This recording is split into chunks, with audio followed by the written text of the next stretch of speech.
একটা সময় ছিল পেঁয়াজ কাটার জন্য নিজের হাতে ডিম ভেজে খেতাম না। হাত কালো হয়ে যাবে বলে আলু কাটতাম না। সবজি কাটার ভয়ে মা যখন রান্নাঘরে ঢুকতো তখন তার আশেপাশেই থাকতাম না।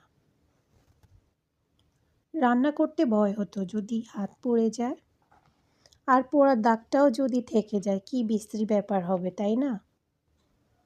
খাবার শেষে প্লেটটা টেবিলে রেখেই উঠে যেতাম, তবুও মায়ের কোনো অভিযোগ থাকতো না। আমার মাটা একা একাই সব কাজ করে গেছে, কখনো বলেনি আমার মেয়ে কোনো কাজ করে না। আর আজ পেঁয়াজ কাটি, সবজি কাটি, আলু কাটি, কত শত রান্না করি। দিনের অর্ধেকটা সময় মনে হয় রান্নাঘরেই চলে যায়। তেল ছিটে আসলেও আজ শব্দটাও কিন্তু করি না। আজ মায়ের কথা খুব মনে পড়ে। এখন ইচ্ছে হয় আবার